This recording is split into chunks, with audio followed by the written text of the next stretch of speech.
Hi friends! Rainy season అంటేనే cravings ఎక్కువండి. Vada, bajji వీటికైతే demand కూడా ఎక్కువే కదా! అయితే నేను ఇంట్లో ఈరోజు వడ పావ్ అయితే ప్రిపేర్ చేశానండి. ఇప్పుడైతే దీనికి 4, 5 పచ్చిమిర్చి తీసుకున్నానండి. దానికి అల్లం, వెల్లుల్లి కూడా కలిపి మొత్తం పేస్ట్ చేసుకోవాలి. పచ్చిమిర్చి అనేది మన కారానికి తగ్గినట్టయితే అడ్జస్ట్ చేసుకొని అయితే గ్రైండ్ చేసుకోవాలండి. 2 బంగాళదుంపలనైతే నేను ఉడకబెట్టుకున్నానండి. దాన్ని మెత్తగా అయితే ఇట్లా మ్యాష్ చేసుకున్నాను.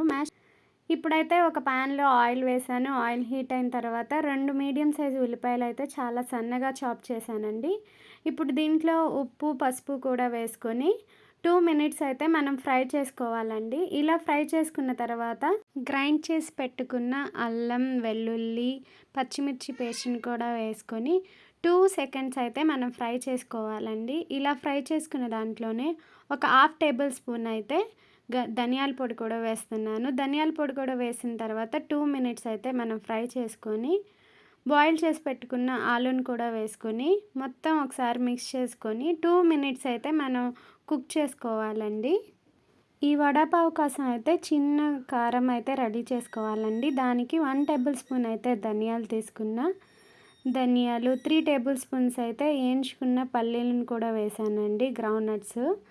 ఇలా గ్రౌండ్ నట్స్ వేసుకొని దీంట్లో 4 వెల్లుల్లి రెబ్బలు, 1 స్పూన్ కారం, ఒక హాఫ్ టేబుల్ స్పూన్ అయితే జీలకర్ర, సాల్ట్ కూడా వేసుకొని స్మూత్గా అయితే ఇలా గ్రైండ్ చేసుకోవాలండి. ఇప్పుడైతే ఒక బౌల్ తీసుకొని బౌల్లో శనగపిండి, సాల్టు, పసుపు, కారం కూడా వేసుకొని ఉండలేం లేకుండా కొంచెం కొంచెం వాటర్ పోసుకుంటూ బజ్జీల పిండిలాగా చిక్కగా అయితే మనం కలుపుకోవాలండి. ఇలా కలుపుకున్న తర్వాత బాయిల్ చేసి పెట్టుకున్న ఆలు కూరని రౌండ్గా బాల్స్ లాగా చేసుకోవాలండి. మనకు కావాల్సిన సైజులో చేసుకోవాలి. ఇప్పుడైతే ఒక కళాయిలో ఆయిల్ అయితే హీట్ చేసుకోవాలండి. ఆయిల్ హీట్ అయిన తర్వాత శనగపిండిలో మనం చేసుకున్న ఆలు బోండాను కూడా డిప్ చేసుకొని మీడియం ఫ్లేమ్లో అయితే మనం ఫ్రై చేసుకోవాలండి.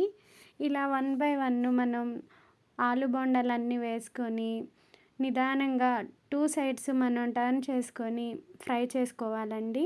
ఇలా ఫ్రై చేసుకున్న తర్వాత దీన్నైతే నేను ఒక ప్లేట్లోకి తీసుకొని గ్యాస్ ఆఫ్ చేసుకొని అదే ఆయిల్‌లో అయితే ఒక 4 గ్రీన్ చిల్లీ అయితే ఫ్రై చేసుకోవాలండి.